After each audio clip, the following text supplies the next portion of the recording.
Au sommaire de cette édition, une somme d'argent emportée et quelques dégâts matériels. C'est le bilan d'une incursion des bandits à main armée qui ont perpétré dans une maison au quartier Golf Tchaboula. Vous suivrez également dans ce journal 17 mai 1997, 17 mai 2021. Cela fait pratiquement 24 ans que la République démocratique du Congo a été libérée par des troupes rwandaises. Au Lualaba, plusieurs activités ont été organisées.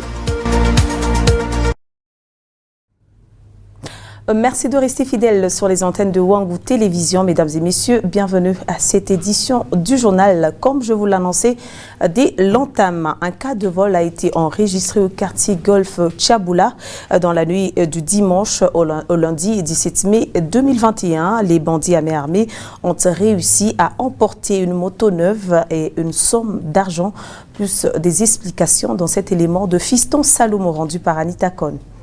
Âgé d'une vingtaine révolue, jeune marié et motocycliste de son état, Patient Kayembe a été visité par des bandits à main armée dans la nuit du dimanche au lundi 17 mai 2021. Une somme d'argent, une moto toute neuve et d'autres biens de valeur ont été emportés par ses bourreaux, comme il explique. Quand ils sont entrés dans la maison, ils m'ont dit de me mettre par terre, puis l'un d'eux m'a shooté. Ils m'ont dit de leur remettre le clé des motos et l'argent, sinon ils me tueraient. J'avais $1000 dans la maison. Ils ont pris cela. Ils ont pris la moto, également le téléphone portable que j'avais.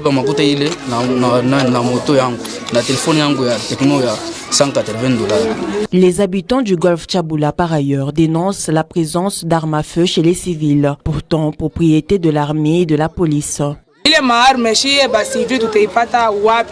Unis comme un seul corps, ces derniers ne veulent qu'une seule chose. Nous ne voulons plus des bâches ici à Tchipouki. Nous demandons aux autorités de faire diligence pour baptiser les avenues dans ce coin. Signalant par ailleurs que dans un intervalle d'un mois, les habitants du Golf Tchaboula ont enregistré 5 cas d'incursion des bandits à main armée et cela leur pousse à se demander le rôle de la police. Et puis deux chefs de terre se disputent le trône au village Moussompo. Patrick Konga Bantou a réuni le dimanche 16 mai 2021 dans sa cour royale. Les habitants de cette contrée, Patrick Konga Bantou n'a pas reconnu son rival et le seul qui est reconnu auprès des autorités.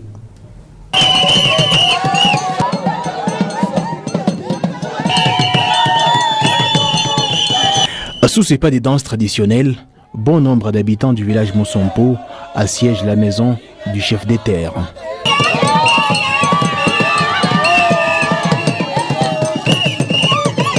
Quelques minutes plus tard, l'homme tant attendu, Patrick Moussompo Konga Bantou, quitte son palais sous les acclamations des villageois et s'installe dans la cour royale. Ce n'est pas une rencontre hasardeuse. Le prétendu chef des terres a un message à faire passer. D'emblée, il s'est reconnu l'unique chef pour paître les âmes de ce village. Pour le chef des terres, Patrick, c'est bien lui qui est approuvé par les ancêtres, mais aussi par les autorités politiques de la province du Lualaba. Au-delà des s'autoproclamés, il vise grand pour son entité. Il compte pacifier Moussompo plongé dans un conflit des pouvoirs, mais aussi doter son entité des nouvelles infrastructures de base. Le chef Patrick est loin de reconnaître son rival. Pour lui, le chef Jean Kapuasa a été intronisé dans l'inégalité. C'est donc un dossier à suivre.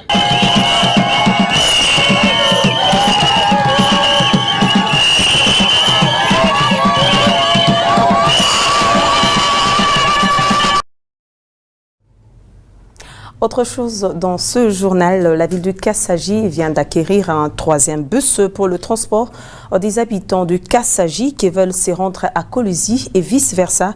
C'est le rapporteur adjoint de l'Assemblée provinciale, Weber Shimata, qui a donné au nom de l'Assemblée provinciale les bus en ligne Kolwezi-Kassaji. C'était le samedi 15 mai 2021. Quelques mois après l'acquisition des 2 bus à la société civile de Kassaji à travers le gouvernement provincial du Lualaba, la société civile de Kassaji a payé un nouveau bus pour en faire 3 afin de servir les Kassajoises et Kassajoises qui se rendent souvent de Kolwezi à Kassaji ou vice-versa. D'abord, le coordonnateur adjoint de la société civile de Kassaji qui a reconnu le travail effectué par les élus du peuple afin de servir la 2e ville de la province du Lualaba.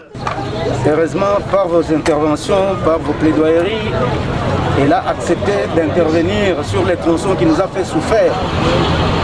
On faisait plus ou moins 1 ou 2 semaines à Kayembe.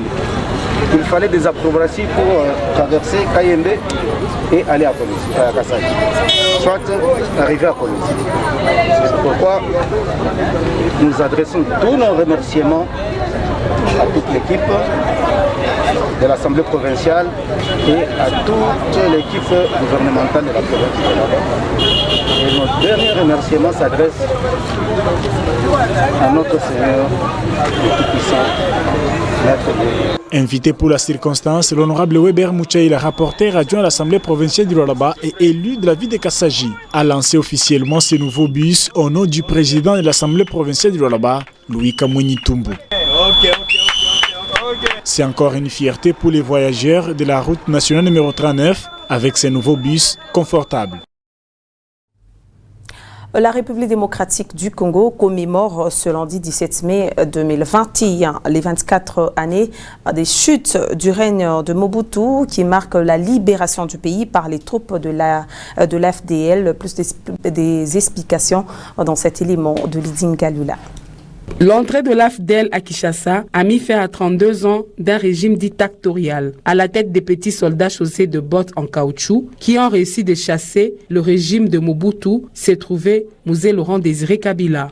Et le 17 mai 1997, Mobutu quitte Kinshasa en catastrophe et l'AFDL entre à Kinshasa et au soir, Musée Laurent Désiré Kabila, qui était le leader de ce mouvement, s'autoproclame président de la République à partir de Lubumbashi. De quelque manière que ce mouvement soit arrivé à Kinshasa, nous constatons qu'il y a rupture avec l'ordre ancien. C'est donc une période que nous pouvons, nous, historiens, qualifier de restauration. Le système Mobutu était chassé et le peuple a commencé à savourer un autre vent, le vent de la libération. Le 17 mai de chaque année, cette date est dédiée aux FARDC. La population congolaise, en général, devrait y trouver son compte. Nous ne devons pas oublier cette date, qui est aussi celle de l'armée, parce que l'armée, c'est même je peux dire, le porte-étendard de la nation. L'armée, c'est le lieu par excellence où s'exprime le patriotisme. Les militaires sont au service du pays, ils sont sous le drapeau. Ils ont sacrifié leur vie pour que le pays vive, pour que l'État soit, pour que l'intégrité territoriale, la souveraineté nationale, internationale soit respectée. Ça se fait respecter par la force. La dictature mobusienne avait opprimé les Congolais, zaïrois à l'époque, pendant plus de 3 décennies. Restons toujours sur ce même chapitre, 17 mai 1997, 17 mai 2021. Cela fait pratiquement 24 ans depuis que Laurent Désiré Kabila et sa troupe ont chassé Mobutu du pouvoir. 24 ans après, quel héritage pour le peuple congolais? Tentative de réponse dans ce propos recueilli pour vous par Patient Parker Kabamba. Merci beaucoup. Et le premier élément, il nous avait dit de ne jamais trahir le Congo. Nous sommes restés sur cette lancée-là. Nous restons fermes malgré les vents et marées. Nous restons fidèles à l'idéologie de Musée Laurent Désiré Kabila. Deuxième aspect, il nous a dit vous devez vous prendre en charge. Aucune autorité aujourd'hui ne peut prévaloir, être au-dessus de la loi. Donc nous sommes là, la jeunesse kabiliste est là, nous continuons à travailler.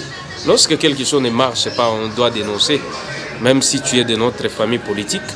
Donc ça c'est notre élite. Il nous avait dit la guerre sera longue, mais elle va se terminer là où elle a commencé. Donc aujourd'hui vous voyez qu'il y a l'état de siège. Nous voulons à tout prix qu'on puisse anéantir l'ennemi. Voilà la lutte que nous menons aujourd'hui. Les résultats c'est un processus. On ne peut pas se lever de grand matin et faire des miracles avec un bâton magique. Mais c'est un travail des dirigeants. Nous devons apprendre, nous les Congolais, à connaître que la gestion de la chose publique, c'est une continuité. Il n'y a pas celui qui est prédestiné à faire mieux que l'autre. Donc nous devons travailler, mais celui qui fait mieux, il faut l'encourager. En humanité, cette fois-ci, plusieurs personnes dans le monde sont atteintes de la maladie de l'hypertension. Elle peut toutefois entraîner de complications cérébrales et autres. Plus de détails dans ce propos recueilli. L'hypertension artérielle, c'est l'élévation des chiffres de tension. Donc, la tension artérielle, c'est un rapport, une relation de résistance qu'on a entre les cœurs et les artères. Les cœurs et les artères qui constituent un système qu'on appelle le système cardiovasculaire, qui a pour rôle d'aspirer le sang et de pomper le sang propre pour alimenter l'organisme. Alors, cette relation, ce rapport qu'il y a entre les cœurs et les artères s'appelle tension artérielle. Alors, tension artérielle qui n'est pas une maladie, mais lorsque ces chiffres de tension, la tension artérielle monte, et on peut considérer qu'il y a hypertension artérielle. Dire qu'il existe deux types d'hypertension.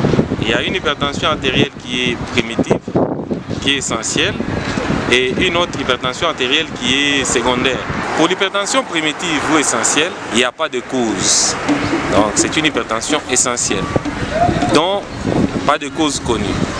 Alors, pour cette hypertension, on incrimine ce qu'on appelle les facteurs de risque, qui sont des éléments qui, par leur présence ou par l'augmentation du seuil dans l'organisme de la personne, définissent ou amènent la personne à développer l'hypertension artérielle.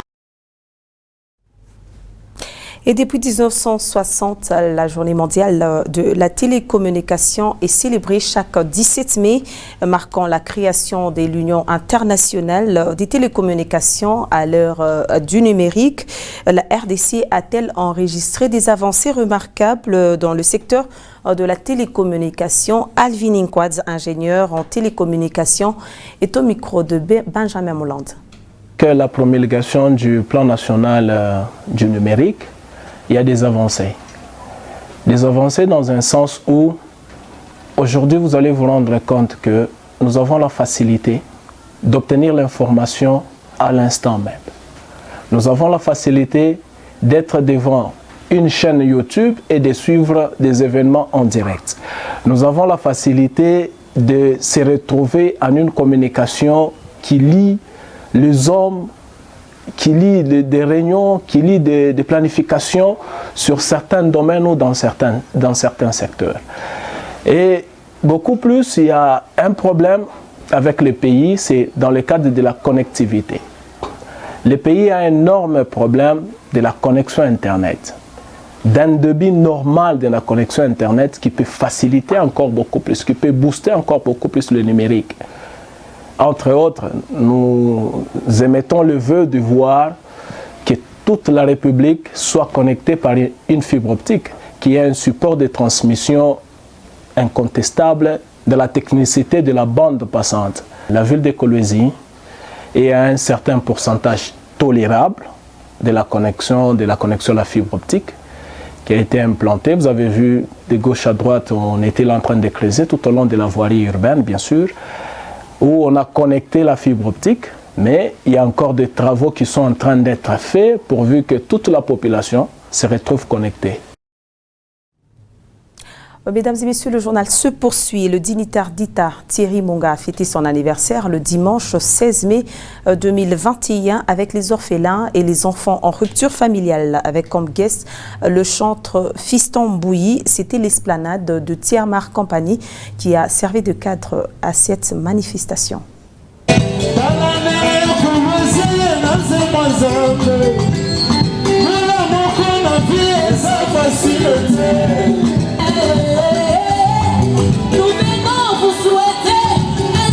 Les artistes musiciens, ceux de Kolwezi ainsi que le guest Fiston Bouilly ont improvisé pour souhaiter chacun un joyeux anniversaire à Thierry Monga qui a décidé de célébrer la date de son anniversaire ce dimanche 17 mai avec les orphelins et enfants en rupture familiale de l'orphelinat Maman Tabita. Avec ses enfants, le patron de Tiermar a dansé, chanté et fêté avec ses enfants.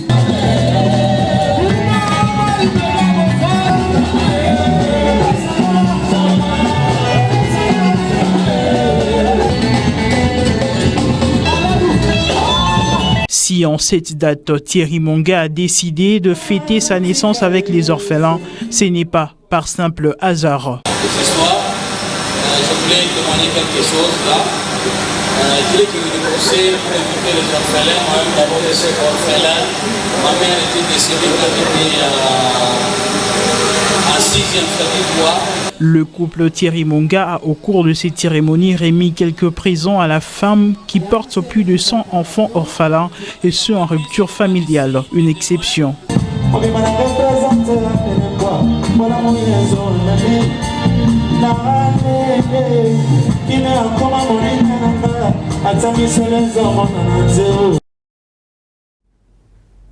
Et parlons religion dans ce journal, la paroisse Notre-Dame de Fatima a commémoré ce dimanche 16 mai l'ascension du Seigneur Jésus-Christ et son jubilé de diamant.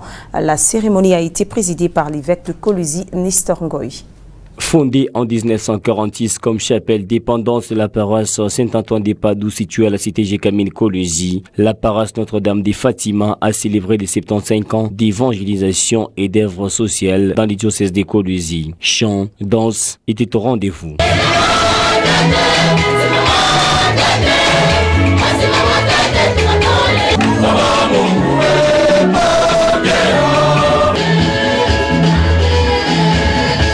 Dans son homélie, l'évêque de Kolwezi, Nestor Ngoy Katawa, n'a pas manqué de relever les bienfaits de cette paroisse qui correspond à la date de l'ascension du Seigneur Jésus-Christ.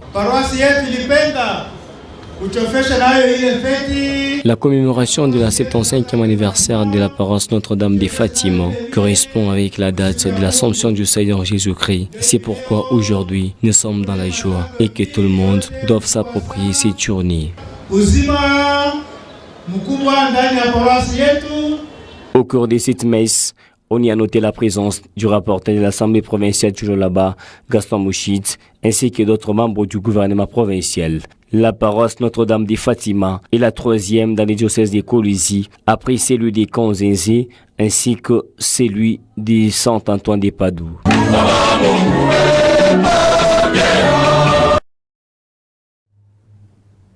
Et parlons sport à présent, le gouvernement provincial du Lualaba a patronné la course de cyclisme organisée par la Ligue cyclisme Espace Grand Katanga à l'occasion de la commémoration de la journée mondiale des FARDC célébrée ce 17 mai 2021. Reportage de King David Banzé et Benjamin Moland à Kajit. 30 cyclistes des ententes des Kolwezi, Likasi, Lubumbashi, Kipushi et du cercle des Fungourmets ont participé à cette course de cyclisme organisée par la Ligue Espace Grand Katanga à l'occasion de la journée 17 mai dédiée au FARDC. Patronnée par le gouvernement provincial du Lualaba, cette course de 105 km est partie de la cité minière des Fungourmets pour chiter à la tribune du cinquantenaire ici à Kolwezi. Merci au président de la République qui a voulu que sa décision soit prise afin que l'état de siège puisse être déclaré à l'est de notre pays. Nous sommes tous derrière cette décision et nous sommes tous derrière nos vaillants combattants, les FARDC, la police, qui font tout pour que la paix revienne à l'est. En 2h37, Djouma Matanda de Lubumbashi a terminé en haut du podium chez les messieurs et Amis Yanda, aussi de Lubumbashi, a terminé en tête chez les dames. Des vélos Pimpa neufs ont été remis aux deux lauréats et des primes d'encouragement à tous les participants. Excellence, veuillez recevoir la gratitude de toutes ces délégations venues des différentes villes. Excellence, en organisant cette course, ce 17 mai, la Ligue que j'ai l'honneur de diriger voudrait l'inscrire dans l'unique logique et à suivre les mots d'ordre de son Excellence, Monsieur le Président de la République, chef de l'État, Félix Antoine Tshisekedi. Ainsi, la province du Lualaba a marqué d'un cachet spécial la journée du 17 mai dédiée chaque année au FARDC. Mesdames et messieurs, c'est par cet élément que nous mettons un point final à ce journal. Merci à vous tous de l'avoir suivi. Nos informations restent en continu sur le www.wangou.info.